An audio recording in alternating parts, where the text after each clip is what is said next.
اعوذ باللہ من الشیطان الرجیم بسم اللہ الرحمن الرحیم رب اشرح لی صدری ویسر لی امری واحلل عقدۃ من لسانی یفقہوا قولی۔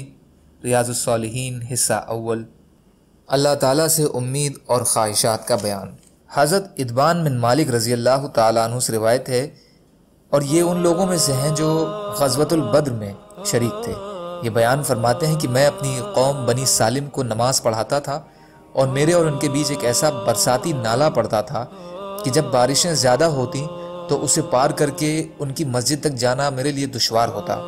چنانچہ میں رسول اللہ صلی اللہ علیہ وسلم کی خدمت میں حاضر ہوا اور آپ صلی اللہ علیہ وسلم سے عرض کیا کہ میری نگاہ کمزور ہو گئی ہے، اور یہ نالا جو میرے اور میری قوم کے بیچ ہے بارش آنے کی وجہ سے بہتا ہے، اور اسے پار کرنا میرے لیے دشوار ہوتا ہے۔ تو میری خواہش ہے کہ آپ صلی اللہ علیہ وسلم میرے گھر تشریف لائیں اور وہاں کسی جگہ پر نماز پڑھا دیں، میں اسے جائے نماز بنا لوں گا۔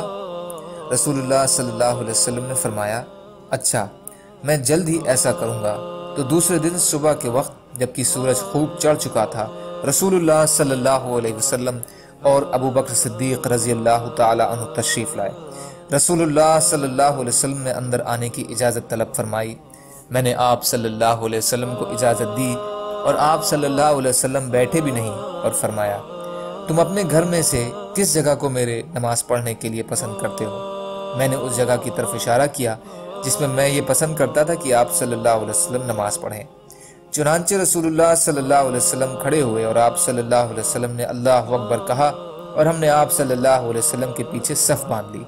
آپ صلی اللہ علیہ وسلم نے 2 رکعتیں پڑھیں، پھر سلام پھیر دیا۔ ہم نے بھی آپ صلی اللہ علیہ وسلم کے سلام کے ساتھ سلام پھیر دیا۔ تو میں نے آپ صلی اللہ علیہ وسلم کو اس خزیرہ یعنی ایک خاص کھانا کے لیے روک لیا جو آپ صلی اللہ علیہ وسلم کے لیے تیار کیا گیا تھا۔ آس پاس کے گھرانوں نے بھی سن لیا کہ رسول اللہ صلی اللہ علیہ وسلم میرے گھر تشریف فرما ہے، تو ان میں سے لوگ آنے شروع ہو گئے، یہاں تک کہ گھر میں بہت سے لوگوں کا ہجوم ہو گیا۔ ایک آدمی نے کہا، مالک کو کیا ہوا ہے کہ میں اسے یہاں نہیں دیکھ رہا؟ ایک دوسرے شخص نے کہا، یہ تو منافق ہے، وہ اللہ اور اس کے رسول سے محبت نہیں رکھتا۔ رسول اللہ صلی اللہ علیہ وسلم نے فرمایا، یہ بات مت کہو، کیا تم نے نہیں دیکھا کہ اس نے لا الہ الا اللہ کہا ہے؟ اس کے ذریعے سے وہ اللہ کی رضامندی کا طالب ہے۔ اس نے جواب دیا، حقیقت تو اللہ اور اس کا رسول بہتر جانتے ہیں۔ جہاں تک ہمارا تعلق ہے، ہم تو اللہ کی قسم اس کی محبت اور اس کی بات چیت منافقوں ہی کی ساتھ دیکھتے ہیں۔ رسول اللہ صلی اللہ علیہ وسلم نے فرمایا، جس نے اللہ کی رضا کے لیے لا الہ الا اللہ پڑھ لیا، اللہ نے اس کو جہنم کی آگ پر حرام کر دیا۔ فائدہ، بخاری و مسلم۔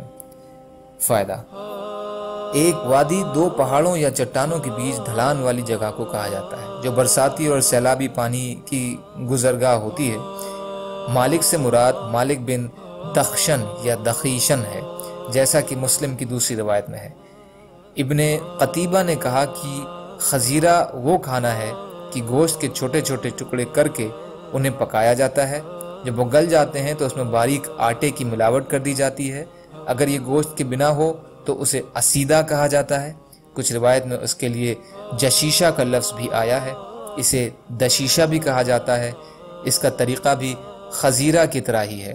اس حدیث سے معلوم ہوا کہ شرعی وجہوں کی وجہ سے آدمی گھر پر بھی نماز پڑھ سکتا ہے۔ دوسرا، اس کے لیے گھر میں ایک جگہ خاص جگہ کر لینا بھی بہتر ہے۔ صرف شبہ کی بنا پر کسی مومن کے بارے میں بدگمانی کرنا جائز نہیں ہے۔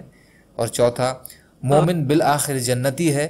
سبحان اللہ و بحمدہ، سبحانک اللہم و بحمدک، اشہد ان لا الہ الا انت، استغفرک و اتوب الیک۔ سبحان ربک رب العزۃ عما یصفون، وسلام علی المرسلین، والحمد للہ رب العالمین، برحمتک یا ارحم الراحمین۔ لا الہ الا اللہ محمد رسول اللہ۔